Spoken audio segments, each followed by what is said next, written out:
주는 하나님 말씀입니다. 창세기 25장 27절에서 34절까지의 말씀입니다. 창세기 25장 27절에서 34절 말씀입니다. 봉독해 드립니다. 그 아이들이 장성하매 에서는 익숙한 사냥꾼이었으므로 들 사람이 되고 야곱은 조용한 사람이었으므로 장막에 거주하니 이삭은 에서가 사냥한 고기를 좋아하므로 그를 사랑하고 리브가는 야곱을 사랑하였더라. 야곱이 죽을 수 없는데 에서가 들에서 돌아와서 심히 피곤하여 야곱에게 이르되 내가 피곤하니 그 붉은 것을 내게 먹게 하라 한지라. 그러므로 에서의 별명은 에돔이더라. 야곱이 이르되 형의 장자의 명분을 오늘 내게 팔라. 에서가 이르되 내가 죽게 되었으니 이 장자의 명분이 내게 무엇이 유익하리요. 야곱이 이르되 오늘 내게 맹세하라. 에서가 맹세하고 장자의 명분을 야곱에게 판지라. 야곱이 떡과 팥죽을 그 에서에게 주매 에서가 먹으며 마시고 일어나 갔으니 에서가 장자의 명분을 가볍게 여김이었더라. 아멘. 오늘도 주님의 크신 은혜가 여러분과 함께하기를 주님의 이름으로 축원합니다. 사소한 것으로 생각하고 가볍게 여겼는데 그것이 인생의 모든 것을 결정짓는 것이 되었다면 얼마나 황당하겠습니까? 오늘 본문이 이 문제를 다루고 있습니다. 야곱과 에서라는 두 청년의 이야기입니다. 야곱과 에서는 이삭의 두 아들입니다. 아브라함의 아들인 이삭은 나이가 많아서 리브가에게서 두 아들을 낳게 되는데 두 아들이 쌍둥이로 태어났습니다. 형 에서는 살이 붉고 전신이 털옷 같아서 에서라고 이름을 지었고요. 동생 야곱은 형의 발꿈치를 잡고 나왔다고 해서 야곱이라는 이름을 얻게 된 것입니다. 야곱이 형 에서를 대신해서 아버지 이삭에게 축복을 받을 때 염소 털로 자신의 몸을 위장했을 정도였고, 또 오늘 본문에서도 에서는 익숙한 사냥꾼이었으므로 들 사람이 되고 야곱은 조용한 사람이었으므로 장막에 거주하니, 이 말을 통해서도 추측할 수 있는 것은 두 형제는 성격이 다르고 체구가 다른 이란성 쌍둥이라는 것을 알 수가 있습니다.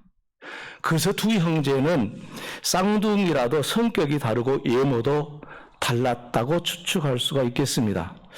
그러다 보니 에서는 밖에서 활동하는 사람이었고 야곱은 집 안에서 생활을 주로 하였던 사람인 것을 성경이 말하고 있습니다. 야곱과 에서 두 형제에 대한 이런 이해는 이 사건의 의도를 깊게 통찰할 수 있는데 도움을 주고 있습니다. 본문은 성경에 기록된 이야기치고는 너무 가벼운 일상을 기록한 것처럼 보이는 이야기입니다. 어린 아이들에게 들려주는 동화처럼 생각되기도 하는 그런 본문입니다. 하지만 본문에서 하나님의 속내를 알 수 있는 한 구절이 있습니다. 에서가 장자의 명분을 가볍게 여김이었더라. 이 한마디입니다. 이 한마디를 말씀하기 위해서 야곱과 에서의 사소한 이야기를 자세하게 기록하고 있는 것이 오늘 본문입니다. 그렇다면 이 장자의 명분이라는 것 왜 그렇게 중요한 것인지 우리가 생각해 보아야 될 것 같고요. 무엇보다도 장자의 명분을 중요하게 생각하지 않았던 에서의 행동은 에서의 생애에 많은 것을 결정했기 때문에 우리가 이것에 대해서 깊이 생각해 보아야 되겠습니다. 야곱과 에서가 살던 시대의 장자는 아버지를 이어서 가문을 이어가야 될 위치에 있었다는 것을 우리는 성경을 통해서도 알 수가 있는데요. 아버지 이삭이 아들 야곱이 장자라고 생각하고 축복한 내용이 오늘 창세기 26장 읽었는데 27장에 나와 있는 내용을 보면 알 수가 있는데요. 이렇게 아버지 이삭이 아들 야곱에게 야곱이 장자인 것으로 착각을 하고 이렇게 축복을 해줍니다. 내 아들의 향취는 여호와께서 주신 밭의 향취로다. 하나님은 하늘의 이슬과 땅의 기름짐이며 풍성한 곡식과 포도주를 네게 주시기를 원하노라. 만민이 너를 섬기고 열국이 네게 굴복하리니 내가 형제의 주가 되고 내 어머니의 아들들이 네게 굴복하며 너를 저주하는 자는 저주를 받고 너를 축복하는 자는 복을 받기를 원하노라. 라고 아버지 이삭이 둘째 아들 야곱에게 축복해 주었습니다. 야곱이 아버지 이삭에게 축복을 받고 난 후에 에서가 와서 아버지 이삭에게 축복을 받고자 했습니다. 그때 아버지 이삭이 에서에게 말합니다.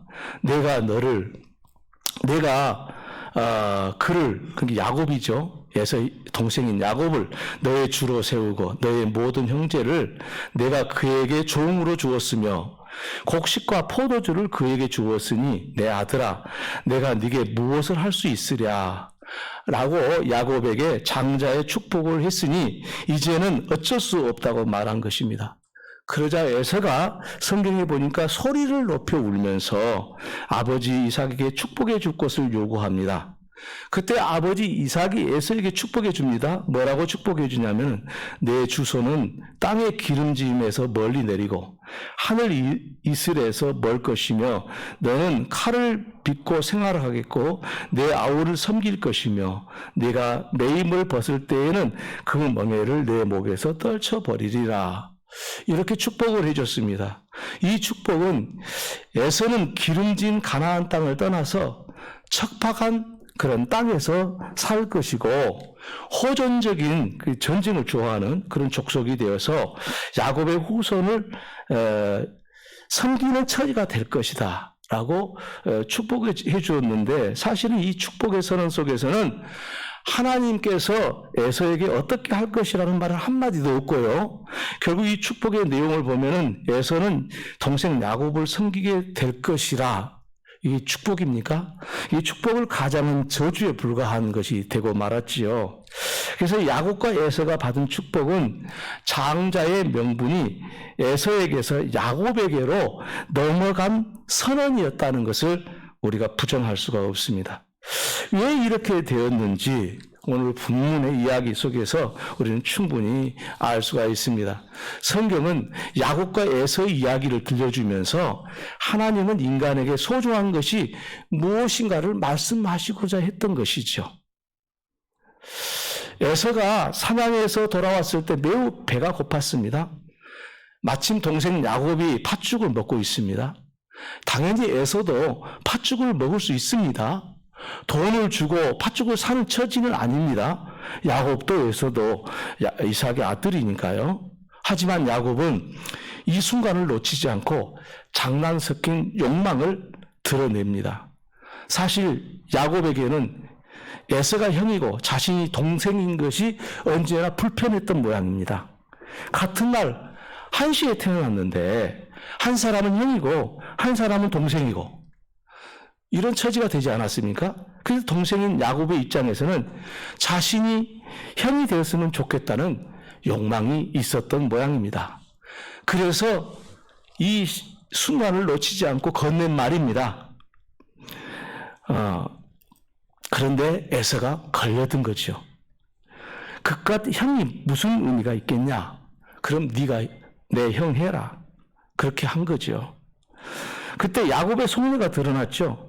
야곱은 자신이 먹고 있던 팥죽과 뿐만 아니라 고기까지 주면서 에서에게 맹세를 받습니다. 오늘부터 내가 네 형이다. 그렇게 맹세를 받는 거예요. 쌍둥이 형제라면 얼마든지 일어날 수 있는 이야기 아닙니까? 하지만 이 일을 지켜보고 있는 하나님은 그렇게 생각하지 않았다는 것이 성경에 이 사건을 기록하게 된 이유가 되겠습니다. 사소한 일처럼 보이는 이 사건을 하나님께서는 크게 여기셨다는 것은 창세기 27장에서 에서가 받아야 될 축복을 야곱이 받게 하신 것이죠. 왜 하필이면 이삭의 아내였던 리브가가 이삭이 아들 에서, 큰아들 에서에게 이렇게 말을 했어요. 축복할 때니 사냥하여 별미를 만들어 오라. 그러니까 아버지 이삭이 아들 장자 에서에게 말한 거예요. 네가 요리한 거 먹고 내가 축복하고 싶으니까 네 사냥해가지고 돌아와서 별미 좀 만들어 다오. 그러면 그 다음에 내가 축복을 할게. 이 말을 아들에게 건네고 있었는데 이 말을 누가 듣냐면은 아내인 리브가가 듣습니다. 근데 리브가가 이 사실을 둘째 아들 야곱에게 알려주어가지고 말하기를 뭐라고 말하냐면 내 형 대신에 네가 축복을 받아라 하면서 에서가 돌아오기 전에 집에 있는 양을 잡아가지고 요리를 해서 이삭에게 가져가서 먹게 하고 야곱 대신에 에서 대신에 야곱이 이삭의 축복을 받도록 했다는 사실이죠. 이러한 사실은 리브가의 행동에 문제가 있는 것이 사실이지만 하나님께서 이것을 지켜보고 그대로 진행하게 하신 이유는 하나님께서 리브가의 마음을 야곱에게로 향하게 하셨다는 것밖에는 우리가 생각할 수밖에 없어요. 그러니까 사실은 결정적으로 하나님께서는 어머니 리브가에게 마음을 야곱에게로 향하게 한 거죠. 이거 사람 마음대로 못하는 겁니다. 여러분 자식들 키워보지만은 어떻습니까? 큰아들, 작은아들, 큰딸, 작은딸 다 있지 않아요? 근데 묘하게 또 더 마음이 가는 아이가 있고 좀 그렇지 않은 아이가 있을 수 있지 않습니까? 근데 자식이 그걸 알면 안 되지요. 부모 입장에서는 마음에 그냥 숨겨놓은 것이죠. 그런데 하나님께서는 리브가에게 이 야곱 둘째 아들에게 마음을 두게 하셨다 이거예요. 왜 그랬을까? 그것은 오늘 본문에 일어난 사건과 관련되어 있다는 것입니다. 하나님은 장자의 명분을 가볍게 여겼던 그 에서의 모습을 보고 리브가의 마음을 움직였던 것이죠. 오늘 본문 말씀에서도 이삭은 에서가 사냥한 고기를 좋아하므로 그를 사랑하고 리브가는 야곱을 사랑하였더라 라고 오늘 본문이 말씀하고 있지 않습니까? 부모가 잘못된 것처럼 보입니다. 실제로 잘못한 것도 맞습니다. 교육적으로 좋은 게 아니죠. 이삭과 리브가로 인해서 야곱과 에서는 평생 원수로 지냈습니다. 역사적으로는 에서의 후손인 에돔 족속이요, 야곱의 후손인 이스라엘 족속과 형제 아닙니까? 하지만 서로 적이 되어서 싸웠던 그 기록이 많이 있고요. 결국은 에서의 후손인 에돔 족속이 BC 129년경에 이스라엘 족속, 그러니까 야곱의 후손에게 복속이 되고 말았습니다. 그래서 이제 예수님 당시에는 이스라엘 정통파가 아닌 그 에돔의 후손인 헤롯이 로마에게 그 분봉왕을 돈 주고 사가지고 이스라엘의 왕이 되지 않습니까? 이게 역사적으로 그대로 이루어진 거죠.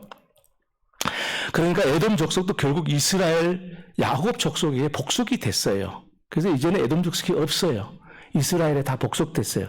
그런데 그 안에는 에돔 족속이 남아있는 거, 이스라엘에는. 이렇게 동생이 주인이 되고 형이 동생을 섬기는 그런 위치가 되었던 것이죠. 이 역사와 오늘 이 본문의 이야기를 통해서 성경이 말씀하시고자 하는 것은 팥죽 사건이 야곱은 이스라엘의 조상이 되고 에서는 에돔 족속의 조상이 되었다는 것을 말하고자 하는 것이었죠. 그런데 이것은 역사적인 일이고요. 이 사건 속에 들어있는 영적인 의미가 있지 않겠습니까? 그 영적인 의미가 우리에게 많은 것을 생각해야 하는 본문의 말씀이 되는 거예요. 왜냐하면은 한 사람은 선택받은 하나님의 백성이 되고 한 사람은 축복 대신에 저주 비슷한 축복을 받은 결정적인 사건이 되었기 때문입니다. 그것도 겨우 팥죽 한 그릇 때문이었습니다. 배고픈 사람에게 팥죽 한 그릇은 크게 보일지 모르지만 사실 팥죽 한 그릇과 장자의 명분을 비교할 수 있는 것은 아니지 않습니까? 그런데 어때요? 우리는 어떤 상황이 되면은 팥죽 한 그릇이 크게 보이죠. 명분보다요. 명분이 뭘 이야기할까요? 이것은 바로 영적 정체성을 말하는 것입니다. 정체성. 그 사람의 정체성이 명분 아닙니까? 비록 에서가 야곱의 장자의 명분을 팔았다고 한들 장자가 차자가 되지는 않습니다. 에서는 여전히 형이고 야곱은 여전히 동생입니다.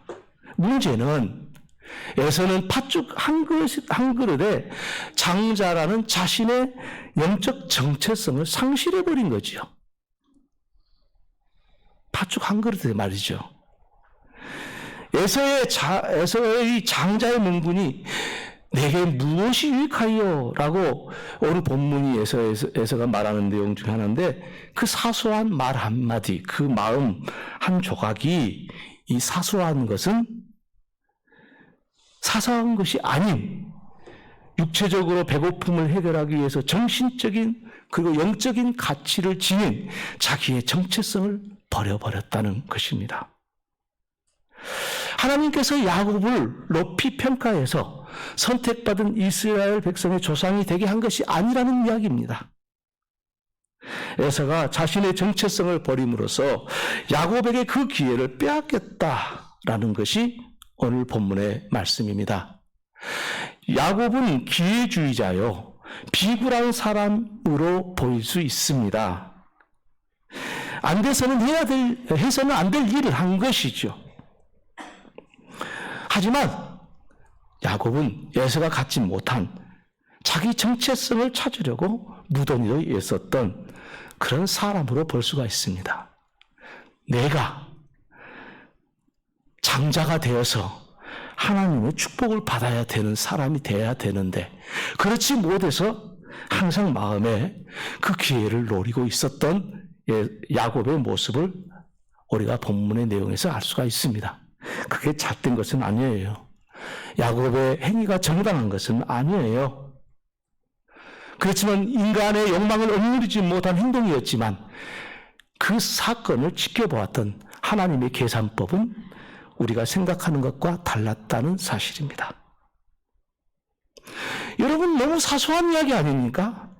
그리고 얼마든지 웃음거리로 넘길 수 있는 이야기를 하나님은 그렇게 계산하지 않으셨다는 것입니다. 이 말씀을 우리가 생각하면서 오늘 우리 자신들의 삶을 돌아보았으면 좋겠습니다. 오늘 그리스도인들을 보십시오. 그리스도인이라는 정체성을, 이 영적 정체성을 팥죽 한 그릇에 팔고 있는 사람과 같은 사람, 그리스도인은 많지 않는가 찾아봐야 되지 않겠습니까? 기독교가 인기가 있었을 때 인기가 있는 종교였을 때 사회적으로 그런 많은 존경을 받았던 시대가 있습니다. 그때가 우리나라 이렇게 그 주권을 빼앗긴 그 당시의 기독교의 모습입니다. 그래서 결국 고종 황제도 이 언더우드라는 또 이 사람을 가까이 해가지고 병을 치료받고 그랬던 기억이, 역사적인 사건이 있죠. 그래서 기독교인들이 그 이후로 이제 우리나라 역사에서 굉장히 좋은 평판을 가지고 있었고, 결국 초대 대통령이었던 이승만 대통령도 장로님 아니었습니까? 분위기가 좋았으니까 그런 일이 있었던 것이죠. 그래서 당시에 그 역사적으로는 장로가 아니면 그 장관을 하지 못했던 그런 시기가 있었습니다. 그러니까 기독교가 너무 사실은 지나놓고 보니까 행포를 부린 거죠. 그래서는 안 될 일이지만 적재적소에 필요한 사람을 고루 등용했어야 되는데 그런 적이 있었단 거지요. 그럴 때 나도 예수 믿습니다. 나도 그리스도입니다. 그렇게 누구든지 나설 수 있지 않습니까? 그런 시기 때는요. 그런데 오늘날 기독교가 그 이후로 계속해서 많은 비난을 받고 있습니다.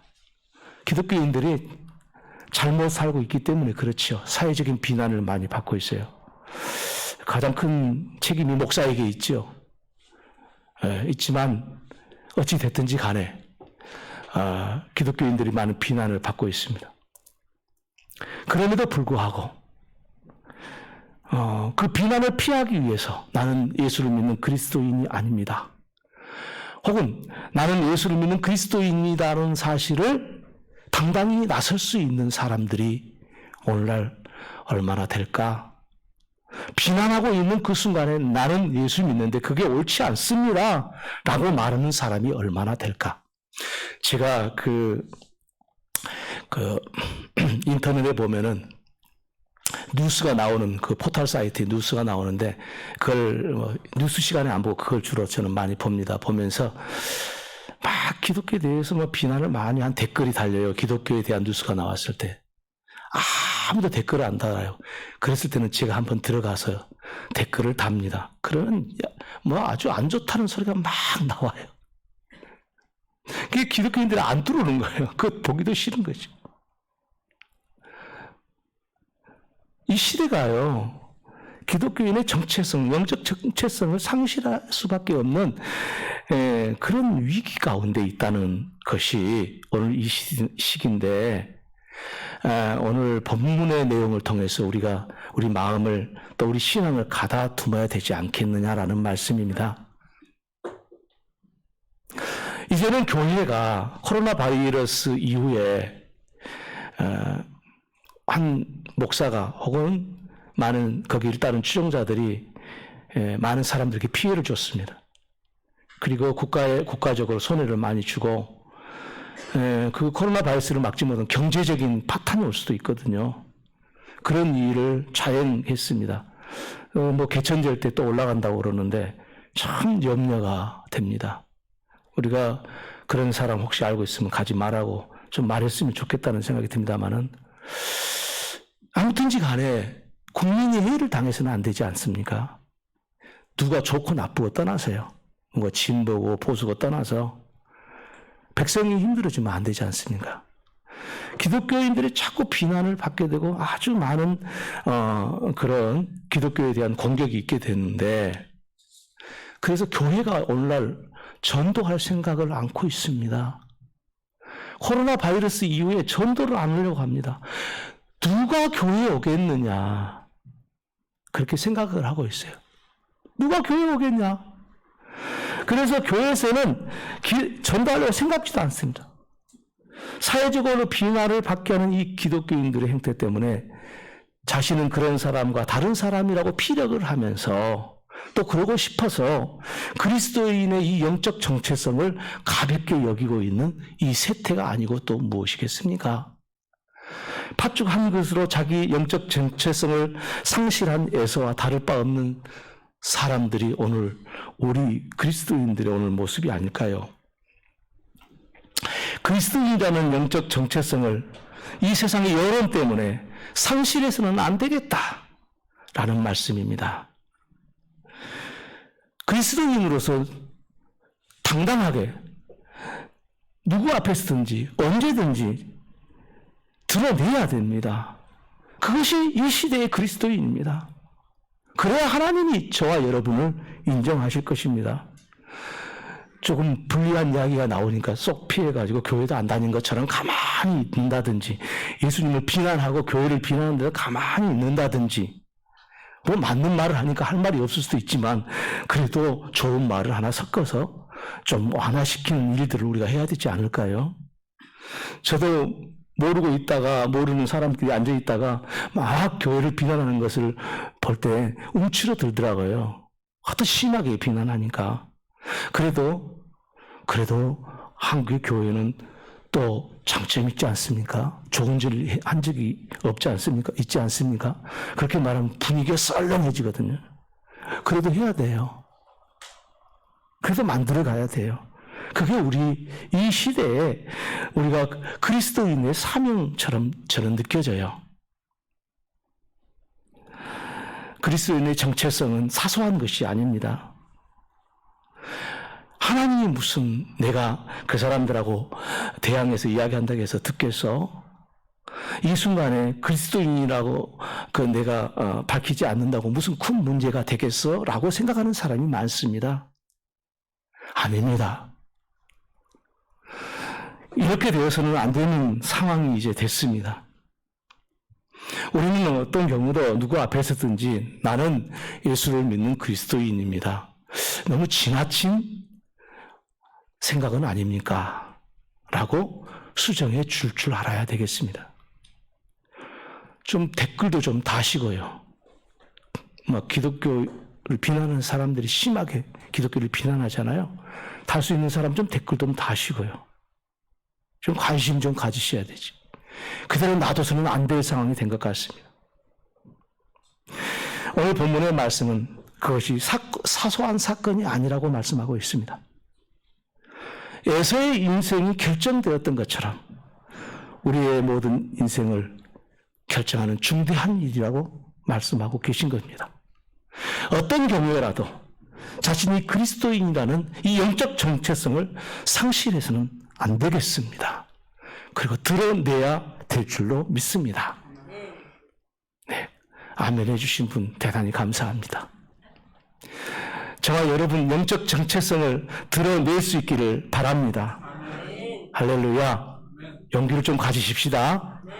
네, 제가 참 책임이 많고 또 마음 아프면서 이런 설교의 말씀을 하고 있습니다.